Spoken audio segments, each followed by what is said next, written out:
es uno de los fondos más importantes de Latinoamérica, más de $2 billones bajo manejo, y fue el pionero en empezar a dinamizar la industria de infraestructura en Colombia con una adquisición de la Sociedad Portuaria de Barranquilla. Y manda René, y tal vez para presentarlo, la primera pregunta que quiero hacer es, si alguien tiene que tener una tesis clara de qué van a hacer con eso, cuál es la tesis de crecimiento y de estrategia que quisiera tener ahí, son ustedes, y de esa manera te presentas y yo ya les digo cómo quiero manejar el resto del panel.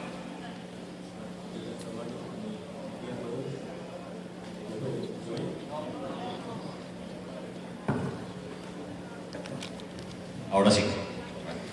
No, te cuento un poco la historia. Cuando Southern Cross decidió invertir en Barranquilla, decidió invertir en la Sociedad Portuaria de Barranquilla, o el puerto de Barranquilla, ellos, según me comentan, dieron 4 razones específicas por las cuales les pareció atractivo. Uno era Barranquilla como ciudad, teniendo en cuenta que Barranquilla estamos viendo una unión, una cercanía mucho más clara hoy entre el sector público y el sector privado, lo cual le da mucha confianza a los inversionistas.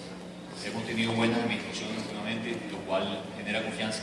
Y eso los ayudó a ellos a pensar en que deberían invertir en Barranquilla.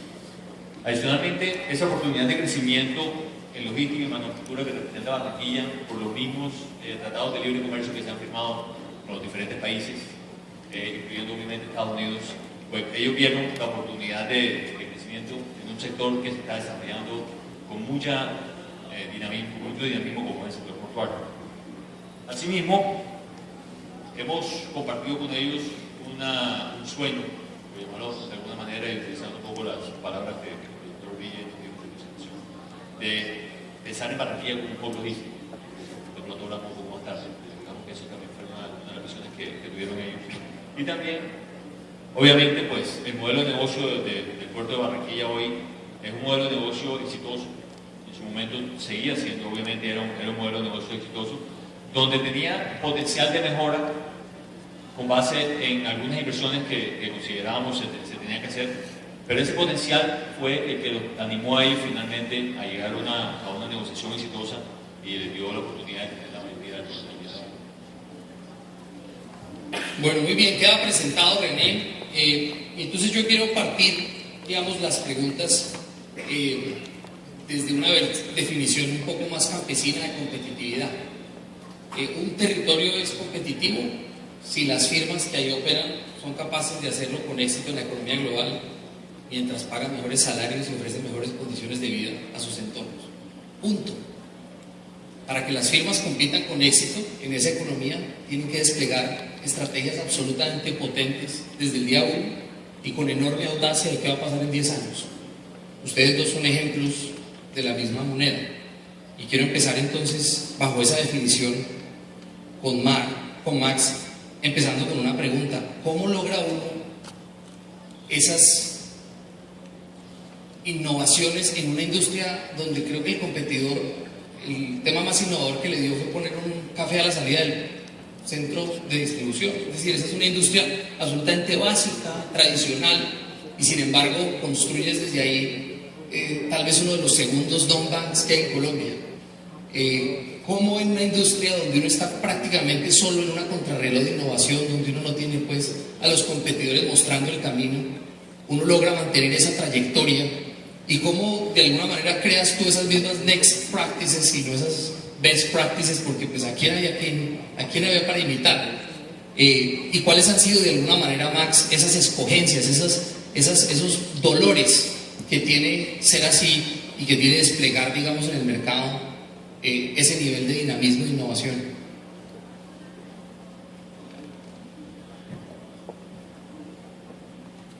Lo decía bien, ¿quién es el competidor más importante donde estamos? Y todos los días nos lo imaginamos. Si no lo vemos, nos lo imaginamos.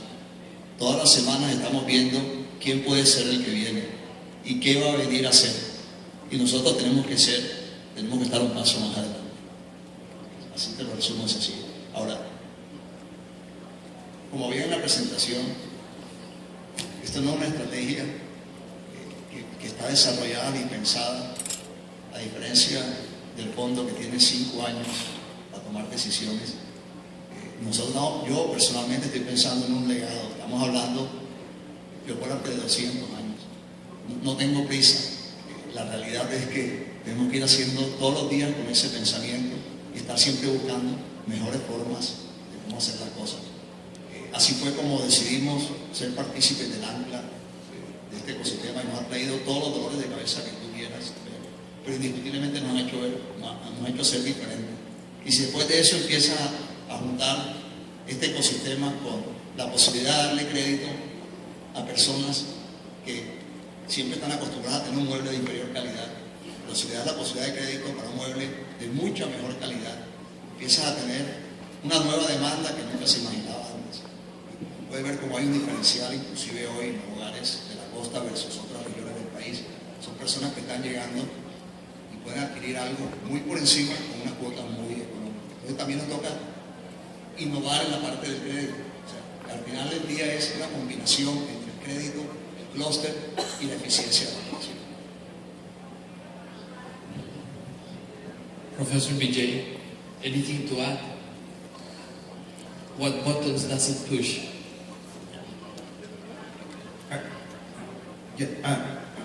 I think listening to Hamar's presentation, that is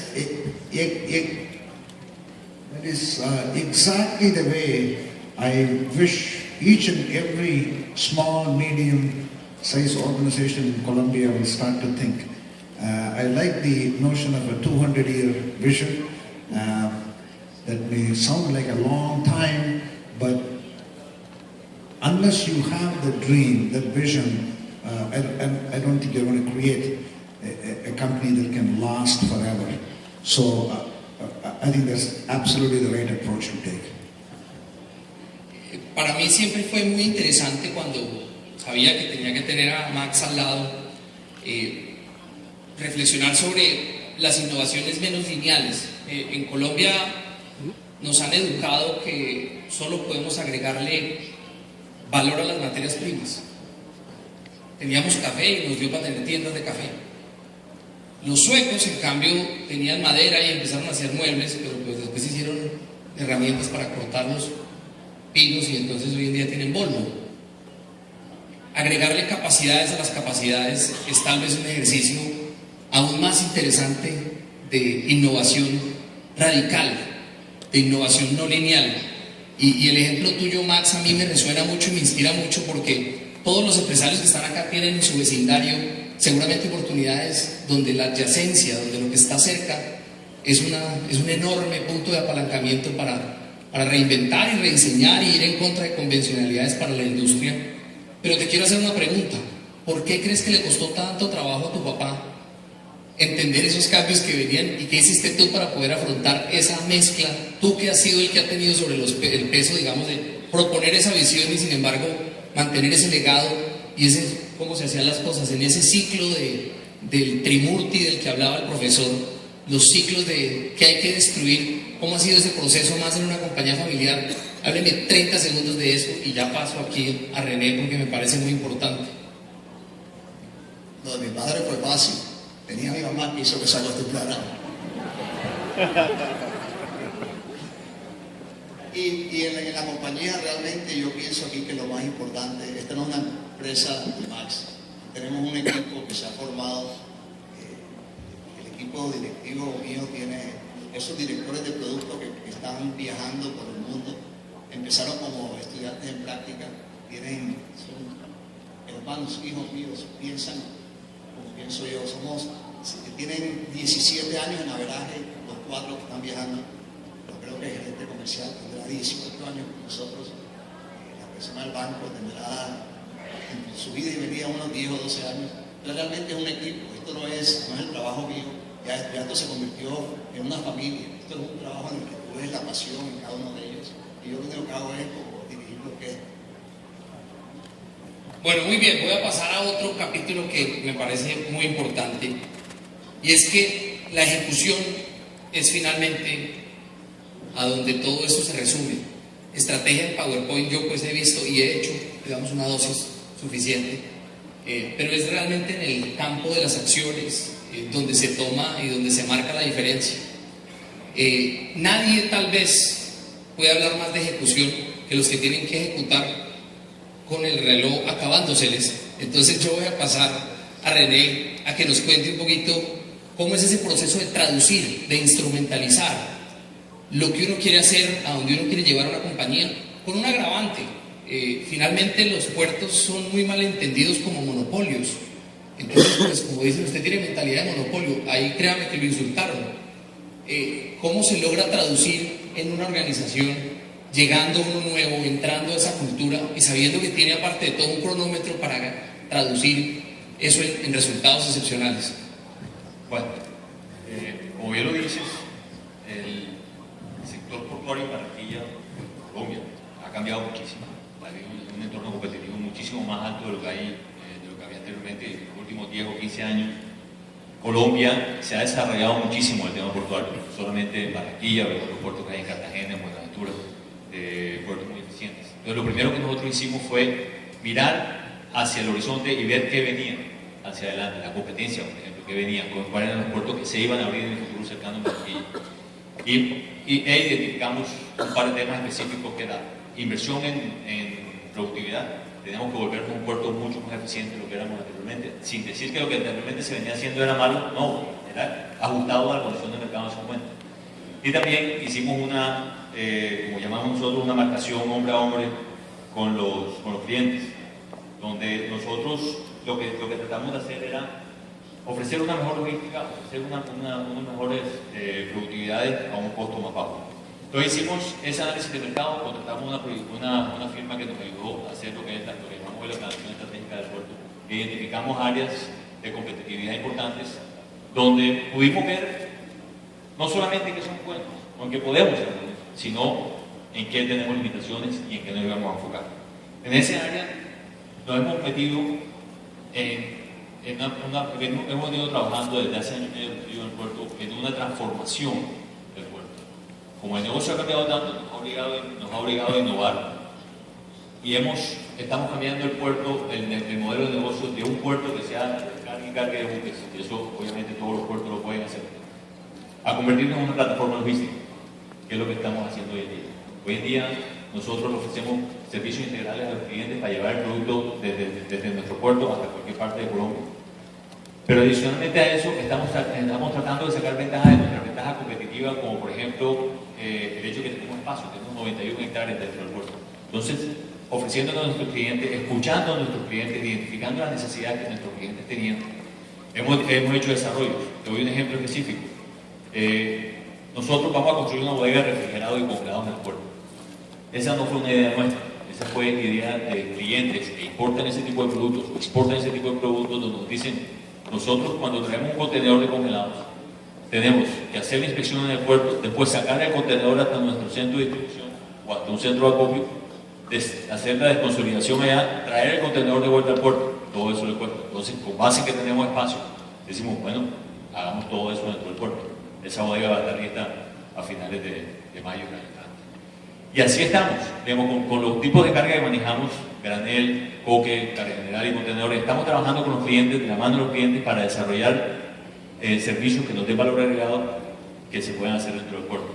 Eso, digamos, no es ingeniería aeroespacial, ni mucho menos, sino que tiene que ver un poco con el análisis financiero que hicimos de nuestro negocio. Nosotros empezamos a ver la parte de cómo hacemos unidades de negocios dentro del mismo puerto e identificamos que del 100% de nuestros ingresos, solamente el 20% se genera en los muelles, mientras que el 80% restante se generan en los patios, por almacenamiento, por movimiento de contenedores, por inspecciones, en fin, carga de camiones y demás. Entonces decidimos, desarrollemos esa parte e incluyamos esos servicios dentro de nuestra oferta comercial. Eso nos ha dado un excelente resultado de posicionamiento. Los clientes están bastante a gusto con nuestra teoría. Y adicionalmente empezamos a trabajar lo que es la nueva misión, visión y valores del puerto. Una coherencia muy parecida a la que comentaba Max, porque es una labor de equipo. Entonces hemos logrado que ese equipo directivo nuestro se identifique con la nueva plataforma, con la nueva misión, con la nueva visión, los nuevos valores, y juntos estamos cabalgando para que eso se lleve a cabo. En otras palabras, en conclusión, lo que estamos haciendo es transformando el puerto en una plataforma logística que nos ayude a diferenciarnos, creando lealtad a los clientes. Obviamente todo esto va de la mano con el desarrollo que Barranquilla está teniendo como ciudad puerto, como ciudad, como hub logístico, que es lo que estamos soñando con las inversiones que hizo la Cor Magdalena en la profundización del canal de acceso y adicionalmente con la firma del convenio de navegabilidad del río Magdalena, que definitivamente va a catapultar a Barranquilla como la mejor zona portuaria de todo el país. Entonces, con esa responsabilidad de desarrollo de Barranquilla es lo que estamos trabajando en diferenciarnos de la competencia. Antes de pasarle a los primarios del profesor, primero espero que la visión no se pueda generar de visiones del profesor, que me preocuparía mucho. Y sí, le vamos a dar un chance de que la revises esta tarde para evitar pues eso. Profesor, digamos, consultoría, nombre suyo. A mí una cosa que me preocupa con las industrias más tradicionales, llamémoslas más pesadas en activos, puerto, es que la gente tiende a entender el negocio de una manera muy limitada. Lo entiende en la medida en la que termina el activo que compró o la fábrica que compró. En Colombia nos encanta, digamos, tratar de resolver los problemas de la planta hacia adentro y no de la planta hacia afuera. Le doy un chance de que se reivindique y me cambie esa perspectiva. Dígame algo de lo que pudiéramos limpiamente decir es parte de las inversiones que ustedes están haciendo en esa caja 3, en ese box 3. Cosas que usted dice que hacia adelante, yo creo que inclusive un negocio tan, al parecer acotado como un puerto, hay cosas por hacer. Y creo que usted estaba diciendo algunas de esas en esa tensión entre cuánto es muelles y cuánto es servicios. Pero hágame lucir bien y dígame una de esas cosas que usted tiene ya en su agenda de ejecución, de cosas que serían de alguna manera disrupciones, que serían cosas que usted está pensando que hacia allá, con todo y que mueva un poco la convencionalidad de la industria portuaria y sabiendo que vienen competencias y demás, que ustedes están pensando y están ejecutando ahorita para ponerla en el radar de la gente. Bueno, no me vas a hacer que le dé alguna sugerencia a mi competencia porque no voy a Pero no, como te digo, hemos estado trabajando en este tema de hacer una integración vertical en nuestros servicios. Por ejemplo, estamos apostando a la navegabilidad del río y con eso estamos incrementando nuestras inversiones en el puerto de Barranca. Nosotros tenemos el 30% del puerto de Barranca y ya se aprobó una capitalización para mejorar la logística en Barranca, que para nosotros es un complemento necesario del puerto de Barranquilla, porque de anoche lo hablábamos brevemente con Max, y es que el puerto no es solamente de importación e exportación. El día de mañana nosotros podemos aprovechar el puerto y esa conectividad con el río para transportar los muebles de Max al interior del país de una manera más competitiva, teniendo en cuenta que en Colombia tienen los costos de transferencia más altos de todo Sudamérica. Eso acaba con la competitividad de los personas. Entonces, en eso lo estamos invitando y adicionalmente estamos trabajando el crecimiento nuestro, el crecimiento de Barranquilla como zona portuaria, el nuestro, lo vemos en el río, no en las carreteras. Entonces, en eso es lo que estamos enfocados en. Ya, me pasó el examen perfectamente. ¿Cómo dejar de ver un puerto a ver un ecosistema logístico? ¿Cómo entender, es más, cómo capitalizar? Note que hay un ingrediente de ustedes dos. En un país pobre, informal y de bajos ingresos, uno desarrolla un sistema crediticio, eso sería como una receta para quebrarse. Y en un sistema de costos logísticos altos, de ríos no navegables y de 3 cordilleras, uno se mete en el negocio logístico. Parece que tiene razón el profesor cuando dice que la adversidad es la fuente de la ventaja a largo plazo. Si usted no tiene cierta dosis de adversidad, pues no tiene suficiente incentivo a la imaginación. Se lo presto a usted, profesor Villay, para que termine.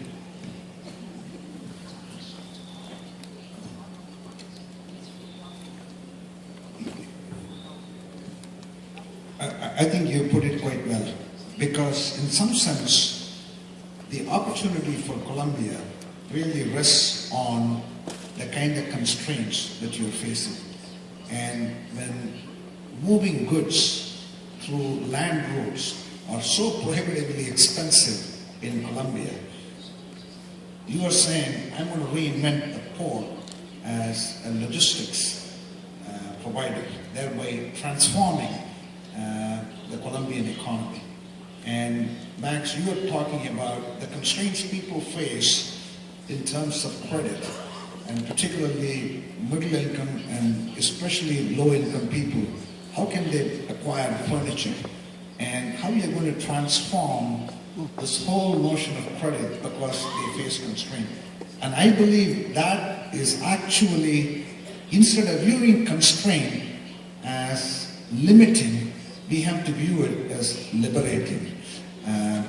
And constraints could actually serve us as the basis on which we come up with breakthrough, game-changing innovations. And when you think about it, that's how great companies have always come about. Walmart in the US, they faced a constraint of how can we serve the American population with branded goods at 30% lower cost. So if you want to buy P&G's Pampers diapers for 30% less, how can you put together a business system that can deliver that? And that led to a phenomenal discount retailing model. And therefore, let's view each constraint in this country as an opportunity for us to think about breakthrough ideas, but I will also emphasize the importance of execution, because it's not just enough to come up with ideas. Idea is the easy part. Execution is tough. Execution is boring. Execution takes time. Execution takes resources. Execution takes teamwork. And that's where the hard work remains. And I see two great examples where they've not only come up with breakthrough ideas, but they've also done breakthrough execution. That's how we can transform companies. That's how ultimately Colombia can transform. Y para terminar, hay una última pregunta, pero están prohibidas las frases de cajón, terminantemente.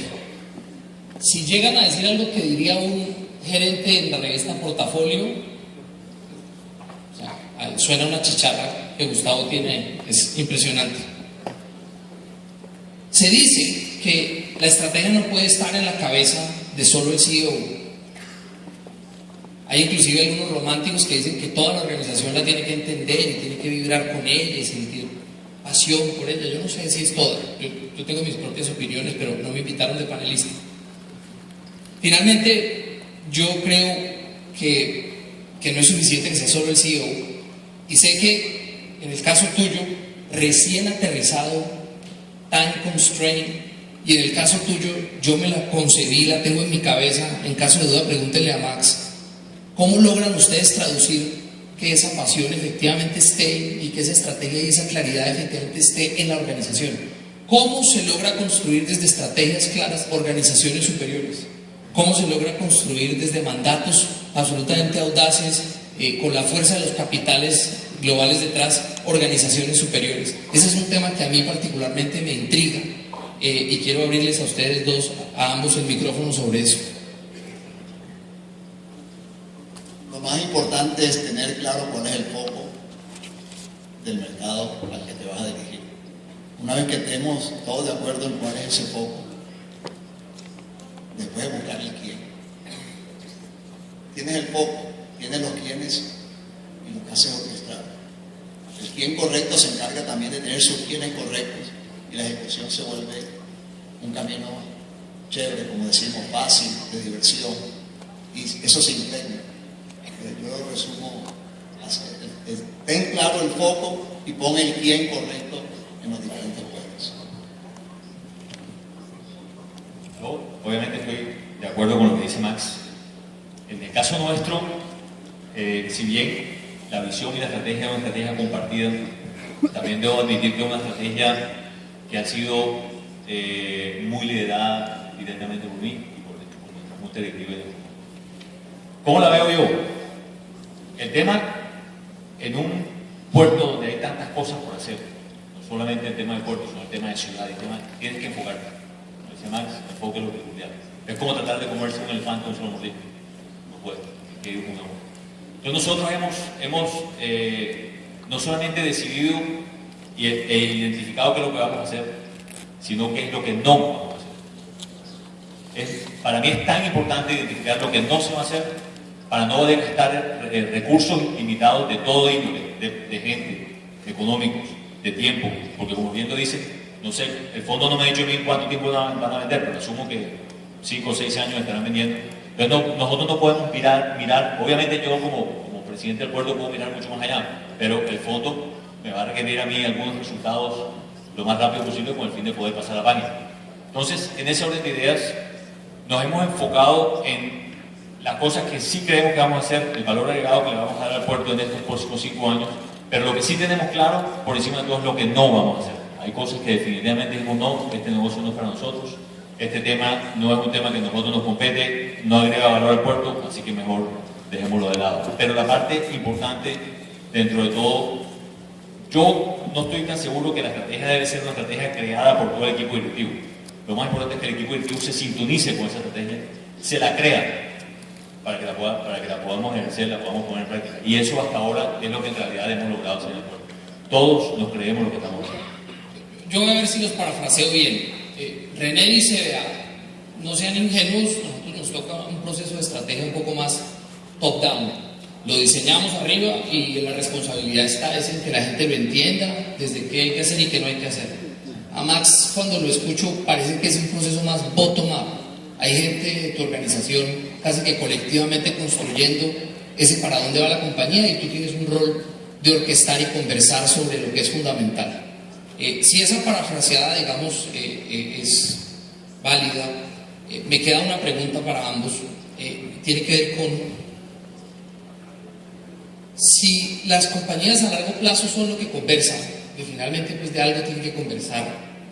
¿Qué tanto están conversando ustedes permanentemente sobre el hoy y qué tanto realmente le están dedicando, tú en el modelo top-down, tú en el modelo bottom-up, a conversar sobre eso que hoy no sabemos, eso incierto, ese game changing, ese no lineal, ese radical? ¿Qué tanto le están ustedes dedicando?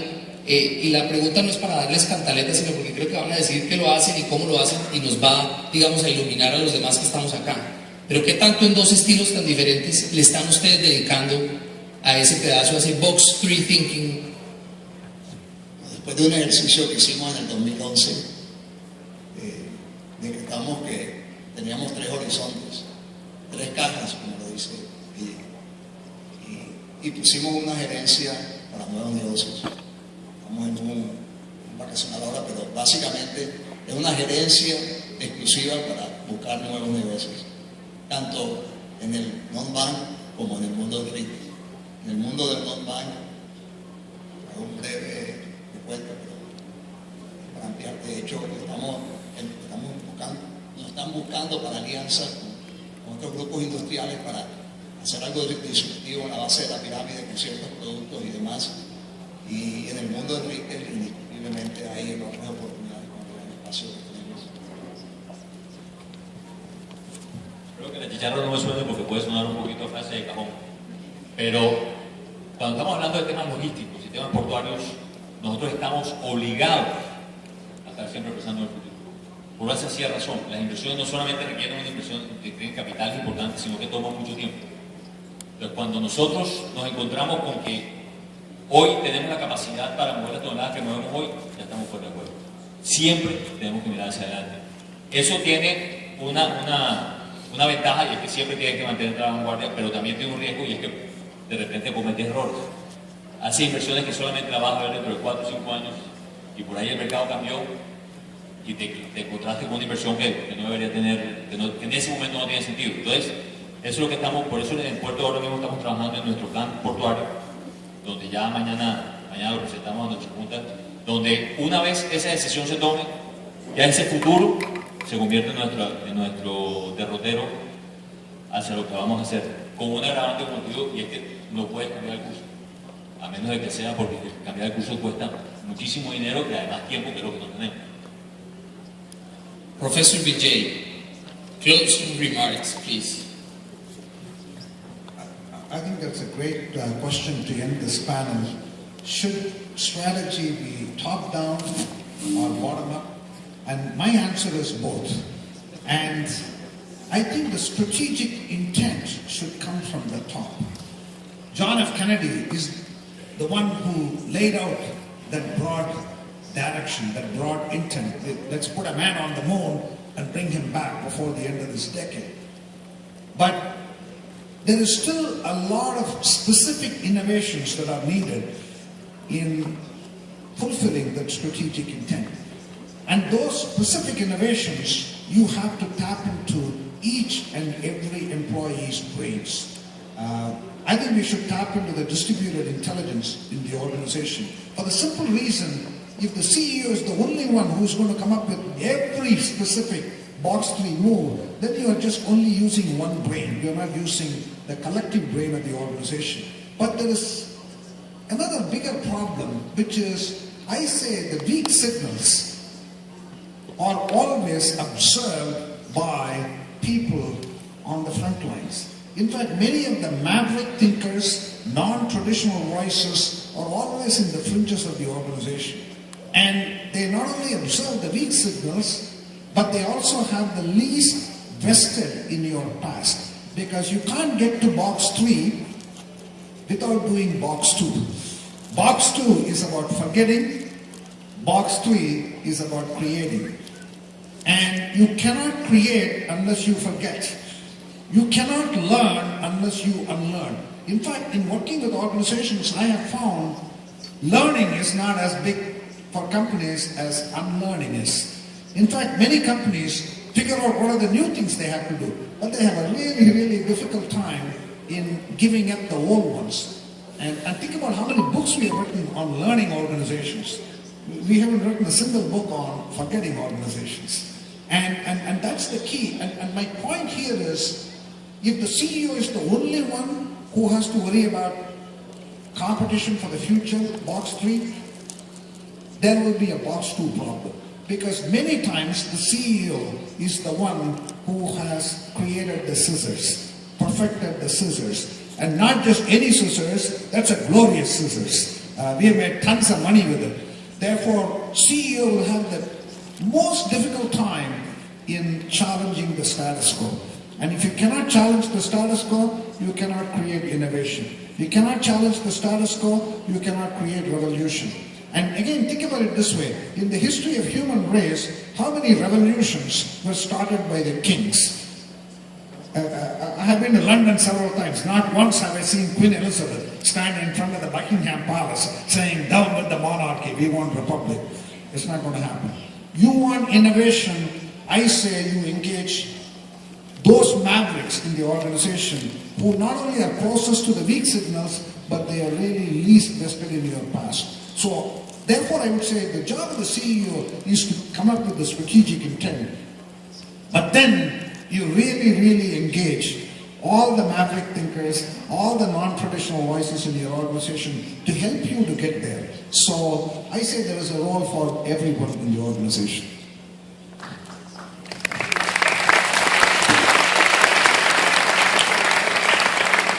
Primero que todo, a ustedes tres, muchas gracias, Professor, thank you.